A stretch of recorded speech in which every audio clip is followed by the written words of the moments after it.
koleeto qof meel walba laga soo hawaarayo sida aad aaminsan tihiinna hooyadiis ka oysiiyey shaah sokor la-aan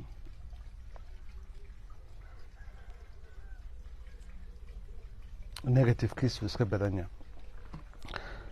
yahay marka beryahan aada iyo aad ayay magacyadii xaaladdu u cuslayd taasna waxay sii saa'idaysay